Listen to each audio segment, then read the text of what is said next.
welcome to a new video. I hope that you're having an amazing day, and in today's video I am recreating an autumn landscape that I did a year and a half ago on this channel. I thought it would be a nice and interesting video to see how far I've come and what I would do differently now. This video is not a tutorial, so I won't be going into detail step by step of what I did to paint this autumn landscape. However, I will be describing what I did during the painting process in comparison to my old landscape. And watching this time lapse should give you tips on how to paint this landscape if you did like it. Okay, so looking back at the landscape that I did a while back, this is what it looks like. You can check out that video for the tutorial on this autumn landscape in this video's information card. So looking at this landscape, I did want to change a few things. One was that I wanted to paint this new landscape with a landscape canvas instead of portrait, so shorter and wider.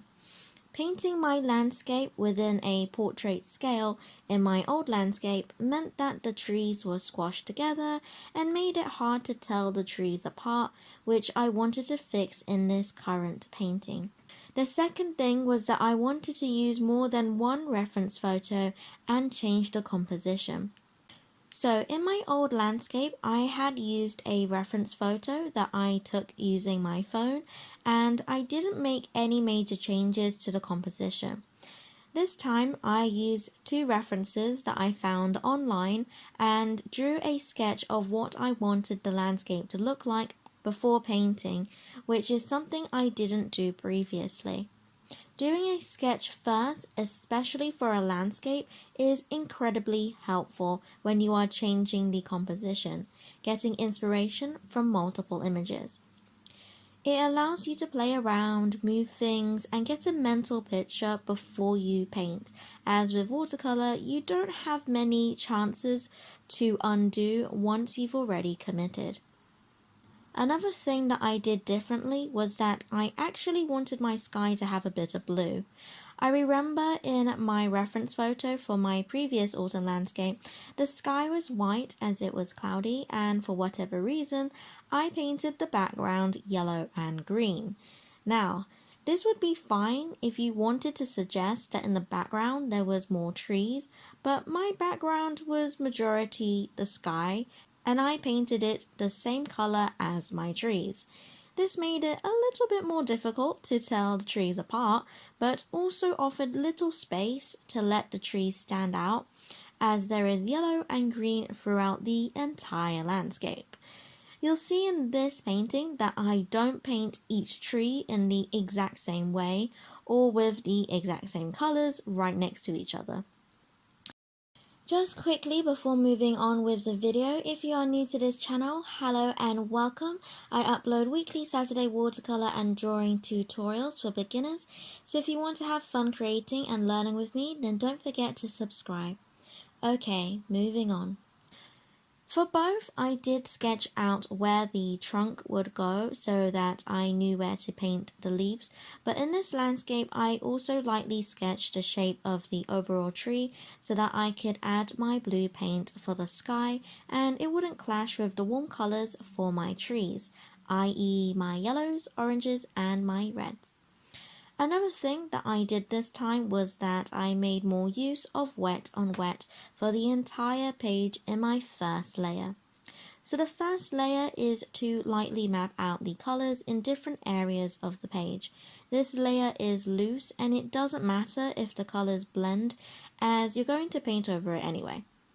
But this really helped me as a guideline to where to dab my paintbrush to add my leaves and colors. Also, when dabbing away, adding the different colors to my trees, I wasn't worried about the colors blending a bit and made sure to add shadows to my trees whilst they were still wet. Just like how I did with my previous landscape, I always paint the leaves first before adding the branches and trunk. But in this painting, I added a lot more layers and was more patient. If one tree had more than one color, I dabbed all the colors on so that they were lightly touching so that they would blend together but not mix enough to make muddy colors. Another thing I did different with the composition was that I wanted there to be a foreground, middle, and background. So with the tree on the right, that tree is closer in the foreground, then the tree on the left is in the middle ground, and then the other trees are in the background. The colors I used were also different. They were less bright and in your face, but they were a little bit more realistic. When painting in the branches, I painted a lot more of them and was a lot more loose with them. Painting the branches is quite daunting as they can look awkward and you can overdo it, but just go for it and add them slowly until you're happy with it. This landscape was a little bit bigger than my previous painting, so it made it easier to space things out. Working on a smaller page is fine, although it can be trickier as a beginner. In my previous landscape, I didn't have a lot of texture and detail, which could have been done with a thinner brush or using the tip of my paintbrush. I also didn't use as many colors for each tree in this landscape, which meant that I was more disciplined with painting the leaves and it wasn't all over the place, making it confusing to look at. I kept a lot of the same elements in this painting as I did in my last one, with a path, bushes, and of course, multiple autumn trees. So it just goes to show how little small changes to the composition, colors, and technique can really help to improve your painting. Overall, I'm really happy with how this landscape turned out. It was really fun to see the contrast and to see a new take on something I have already painted. A lot of the steps that I did in this painting was the same in the last, but a little bit more refined. I'll probably do a few more videos like this because I'm curious to see an updated version on some of my videos. If you like this video and want to see more watercolor beginner landscape related videos and tutorials, then you can check out my watercolor landscape playlist. I do a bunch of watercolor drawing tutorials, so if you want to see beginner tutorials on flowers, animals, drawing portraits, then you can check out my other playlists. That is all from me, so as always, God bless, and I'll see you later.